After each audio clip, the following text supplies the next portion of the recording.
And we back. Happy Wednesday. We got some new news. Y'all tap in real quick. Let's get into the nitty gritty. It looks like the NBA invalidating Kawhi Leonard's contract with the Clippers for the aspiration scandal is a real possibility. The Lakers, Warriors, and Knicks are the teams expected to show a frenzy of interest if he becomes a free agent. Now, again, these are all hypotheticals. Nothing has come into fruition yet. Nobody knows the decision the NBA is about to lay down on Kawhi and the Clippers for this whole scandal that's going on. No one even knows if they've been found guilty yet. So this is all hypotheticals, allegedly, of what could potentially happen. Now, in the instance that Kawhi does become an immediate free agent and he doesn't face any type of suspensions from this whole scandal, these are the three teams that seem to have a high level of interest in him that he could potentially end up on as early as next season. Now, the Lakers, I don't love the fit because they still have to figure out what's going on with LeBron James, what they're going to do with Austin Reeves, and what cap space you're going to use that on Kawhi. I don't like the fit. Luka and Kawhi, I just don't like the fit. It's clunky. I don't think Kawhi is young enough to coincide with Luka's timeline. I just don't think it's a great fit at all. Now, Golden State, I think it's a better fit than LA, but it's still a bunch of old guys. You'd have Jimmy coming back from injury. I don't know how you make it work contractually because unless he's willing to go for a minimum deal, what type of deal are you gonna get? Are you gonna give him? It probably won't be anything long term, just due to his injury history. Probably something short term, 1-2 year deal.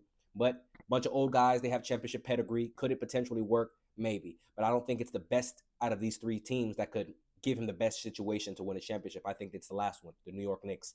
And in a world where he ends up in New York, I probably assume one of OG and McCall is gone because I just don't see a realistic scenario where you could maintain, where you could have Jalen, Kawhi, OG, McCall, and Cat contractually and salary cap wise. It just won't work. It doesn't fit. There's no way that these guys could all be on the same team with each other. Someone has to go, and I'm assuming one of those guys that would have to go in this situation, whatever they do, OG or McCall is going to be gone because obviously they play the same position as Kawhi. You can't have three guys that play the same. Get one of them has to go. It's just simple logic. And I think that situation, you're able to keep Jalen, you're somehow able to keep Cat, and you bring in Kawhi and you keep one of OG or McCall. Maybe, hey, that's a championship team right there. It'll just be how the rest of the bench is going to step up, how the coach is going to coach the team. But you would have enough. There would be no more trying to make any big moves in free agency. It would either be little tweaks here and there for some bench players, some role players, but your main guys that would be you need to focus on getting the job done. You would already have everything you need. But I like the scenario where Kawhi ends up in New York if he's able to be freed from the Clippers organization, not because he wanted to, but because of the whole scandal that took place. But please let me know what you guys are thinking in the instance that Kawhi ends up becoming a free agent instantly from this whole scandal and he doesn't face any suspensions.